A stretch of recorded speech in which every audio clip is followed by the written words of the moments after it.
बारंबार प्रणाम। मेरा नाम सूरज कुमार, आप देख रहे हैं मीडिया हलचल।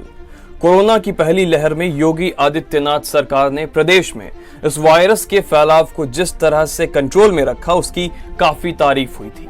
कोविड सेंटर्स, आइसोलेशन सेंटर्स, प्रवासी मजदूरों के लिए उठाए गए कदम काफी सराहे गए थे।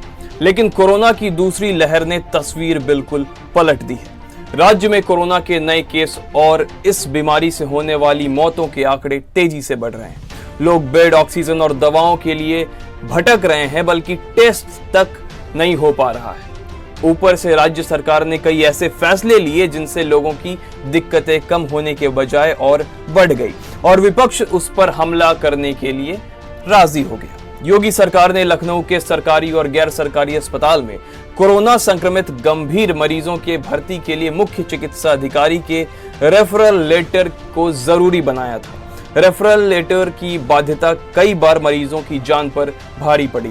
बेड की किल्लत से लोग पहले से ही परेशान थे और ऐसे में किसी तरह की कहीं भर्ती होने की गुंजाइश दिखाई नहीं दे रही थी, तो सीएमओ के रेफरल लेटर की बाध्यता आड़े आ जाती थी। रेफरल लेटर के लिए लोगों को इंटीग्रेटेड कोविड डिमांड सेंटर के चक्कर लगाने पड़ रहे थे। इस प्रक्रिया में कभी कभी इतना समय लग जाता था कि मरीजों की हालात बहुत ज्यादा बिगड़ जाती थी और उसे जान से हाथ धोना पड़ जाता था। कांग्रेस महासचिव प्रियंका गांधी ने इसके खिलाफ मुख्यमंत्री योगी आदित्यनाथ को पत्र भी लिखा था। रेफरल लेटर की बाध्यता को समाप्त करने के लिए मानवाधिकार आयोग ने भी योगी सरकार से कहा था। विरोध होने पर योगी सरकार को यह नियम खत्म करना पड़ा। उत्तर प्रदेश में ऑक्सीजन की कमी को लेकर हाहाकार मचने के बाद योगी सरकार ने दावा किया कि सूबे में ना तो दवा, ना अस्पतालों और ना बेड्स, ना ही ऑक्सीजन की कोई कमी है।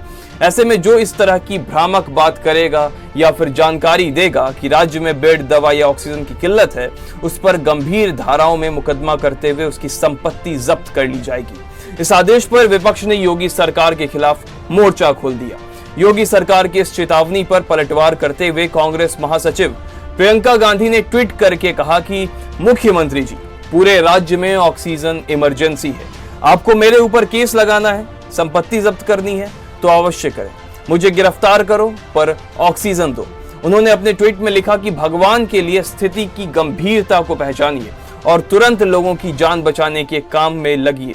प्रियंका गांधी के बाद यूपी के तमाम कांग्रेसी नेताओं ने ट्विटर पर संपत्ति जब्त करो मगर ऑक्सीजन दो की मुहिम छेड़ दी थी। कांग्रेस के वरिष्ठ नेता प्रमोद तिवारी ने कहा कि प्रदेश में ऑक्सीजन, बेड व एम्बुलेंस की कमी है।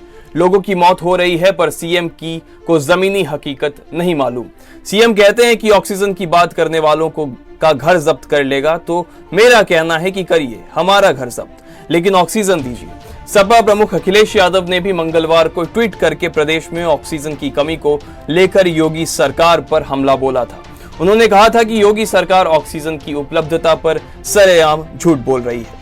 जिस तरह उत्तर प्रदेश के लोग ऑक्सीजन के लिए भटक रहे हैं, वे बेहद दुखद है। सत्य का इतना अपमान पहले कभी नहीं हुआ था। कोरोना वायरस की दूसरी लहर से अस्पताल मरीजों से भरे पड़े हैं। अस्पतालों में बेड के लिए लोगों को भटकना पड़ रहा है। सोशल मीडिया के जरिए लोग बेड, ऑक्सीजन और रेमडेसिवियर इंजेक्शन जैसी दवाओं के लिए एक दूसरे से मदद मांग रहे हैं और राज्य की स्वास्थ्य सेवाओं की खामियां को उजागर कर रहे हैं। लेकिन अब सरकार इन पर भी नजर रख रही है। ADG law and order Prashant Kumar ने आदेश दिया है कि कोरोना वायरस से फैलते संक्रमण के बीच लोगों के बीच अफवाह फैलाई जा रही है। ऐसा करने वालों के खिलाफ कड़ा एक्शन लिया जाए।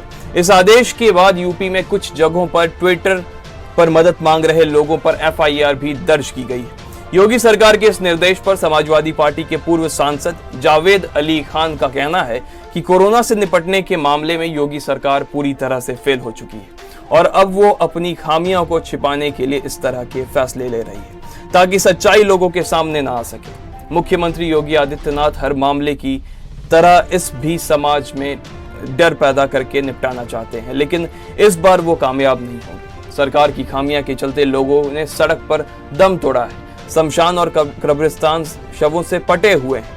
ऐसे में सरकार को चाहिए कि मरीजों को अस्पताल में बेड, ऑक्सीजन और दवाएं उपलब्ध कराएं।